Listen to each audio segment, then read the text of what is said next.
এখন নির্বাচন হয় নাই, 2 বছর আগে কোনো নির্বাচন নাই দেশে। কারণ কি আপনারা মনে করেন কি রাতারাতি নির্বাচন দিলে সব ভালো হয়ে যাবে? পরিবর্তন হয়ে যাবে? একদল খাইছে, আরেক দল খাওয়ার জন্য রেডি আছে।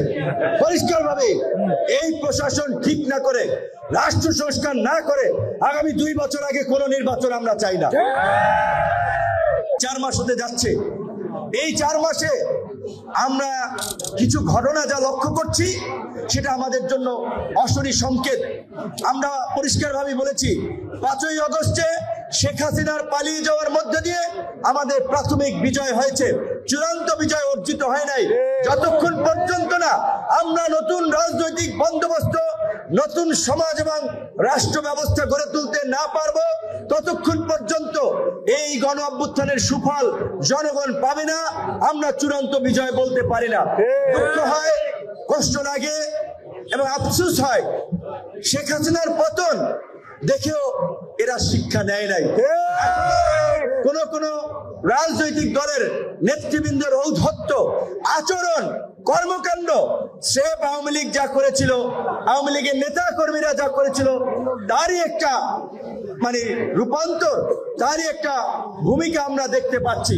আমি চর বিশ্বাস চর অঞ্চলের মানুষ জানেন, গলাচিপা 10 মিনা নির্বাচনী এলাকা, শুনেছি যে রাজনৈতিক দলের নেতাদের ছত্রছায়ায় চর দখল করতেছে, মানুষের মহিষ নিয়ে আসে, মানুষের কাছ থেকে চাঁদা নেয়, যে ব্যবসা করে সেটার জন্য বলে যে চাঁদা দিতে হবে আপনাকে, কিংবা যারা টিসিবি ওএমএস পেয়েছে সেই চাল বন্টন করতে গিয়ে রাজনৈতিক নেতাদের দ্বারা বাধাগ্রস্ত হয় যে তাদের লিস্ট দেওয়া লাগবে। তো এই তোমাদেরকে চাল খাওয়ানোর জন্য, চর খাওয়ানোর জন্য, চান্দা খাওয়ানোর জন্য কি ছাত্র জনতা রাজপথে নেমে এসেছিল? কাউকে নেতা বানানোর জন্য রাজপথে নেমে এসেছিল? তারা বাংলাদেশের পরিবর্তন চেয়েছে।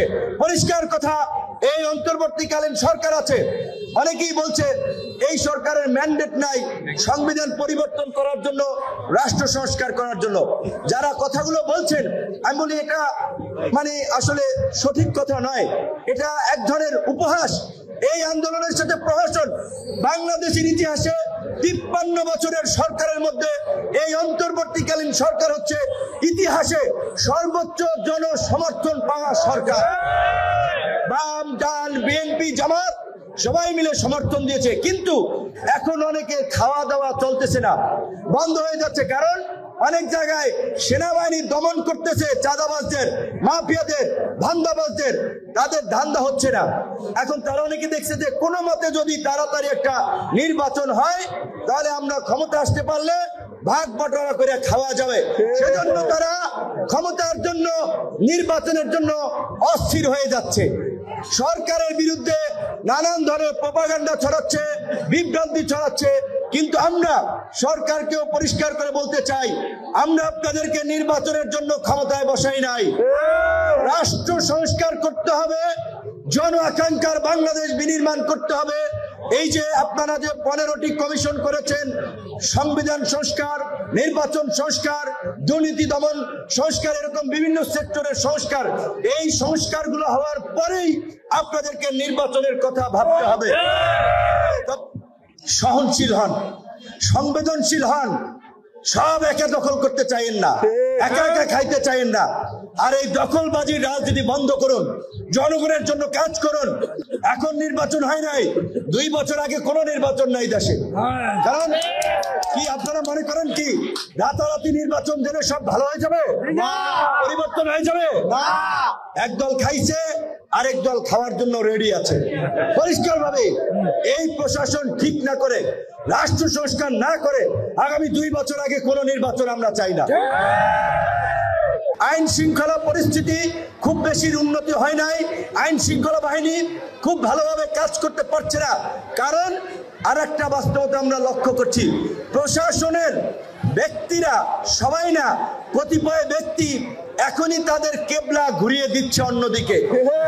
সরি টু সে, বলতে বাধ্য হচ্ছে। এই কারণে প্রশাসনের কিছু লোকজন এখনই তাদের যে ভাবভঙ্গি, আচার আচরণ, তারা নতুন কেউ হারুন হইতে চায়, বিবি হারুন, বেনজির হইতে চায়, ওই যে এখন যে যারা জেলখানায় আছে, আপনার আব্দুল্লাহ আল মামুন সাহেব, সাবেক আইজিপি, এইরকম অনেকে এখনই অন্য দলের দিকে ঝুঁকে সেই দলের আশীর্বাদ নিয়ে তারা আবার এই দলবাজ, এই প্রশাসনের দলবাজি ঢুকাতে চায়।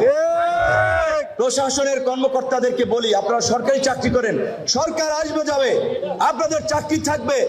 এই ছাত্র জনতার গণ অভ্যুত্থানের আমরা যে বাংলাদেশ পেয়েছি, সেই বাংলাদেশে আমরা দলদাস প্রশাসন চাই না, আমরা রাজনৈতিক পক্ষপাত দুষ্ট প্রশাসন চাই না, আমরা নিরপেক্ষ, জবাবদিহিতামূলক এবং জনবান্ধব প্রশাসন চাই।